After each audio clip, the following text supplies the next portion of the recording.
The flagship soprano, alto, tenor, bass choir at the University of Nebraska is called University Singers. This is an audition group similar to concert choir at South Dakota State. It was about December, and one of the senators, Deb Fisher, one of the Nebraska senators, she's actually on the committee for inaugural affairs. She asked if she could have her alma mater's choir sing. And so she asked, and they asked the university, will university singers sing at this inauguration? Of course we said yes, and it doesn't, politics aside, it was not about politics. They said you're going to sing at the inauguration accompanied by the president's own Marine band. That in itself is worth the trip. So Washington asked, well, how many singers do you have? We said, well, university singers is 65 voices. They said, well, 120 is better. So we opened it up to two other choirs, the men's choir and the women's choir. And so then we got a waiting list of 120 singers. So we had 120 singers plus this wait list a mile long. And we went. And the really cool thing about this trip was it was completely donor funded. The donors found out about this trip. They bought us the nice coats to wear. They bought us the beautiful scarves. They paid for a charter plane. They paid for all the buses, the fancy hotel we were in. They paid for our food because they wanted students to go have the opportunity to go and experience something like that we'll never forget. And so we didn't pay a dime. We just showed up and sung our hearts out. And it was amazing. We're lined up in the Capitol Rotunda, or right outside of the Rotunda, because it got moved inside because of the freezing cold. I was not the conductor. I'm not the one in charge.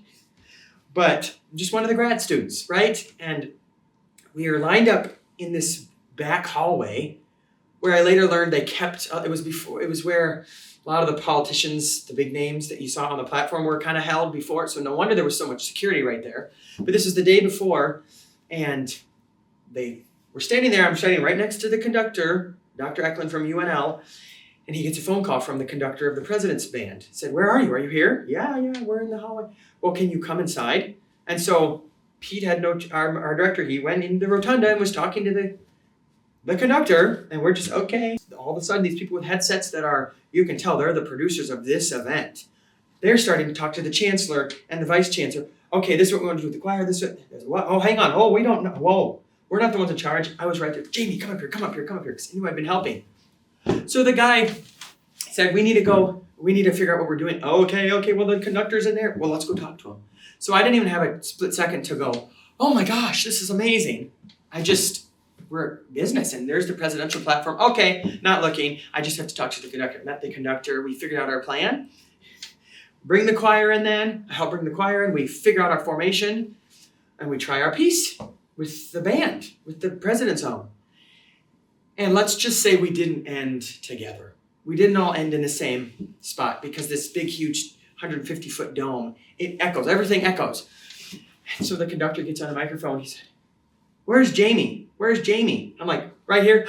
Jamie, can you go over there on the other side and can you conduct? Why, yes, I can. And so I, at the last second, got to conduct, not only sing, I got to conduct in the Capitol Rotunda, which nobody does. That's not a common thing. And I got to conduct my friends and peers and represent not only the University of Nebraska and the state of Nebraska, but all the people that helped train me at South Dakota. I just felt so honored. It was an opportunity that's more than once in a lifetime, because not everybody in their lifetime gets to be, not only attend an inauguration, but be part of one.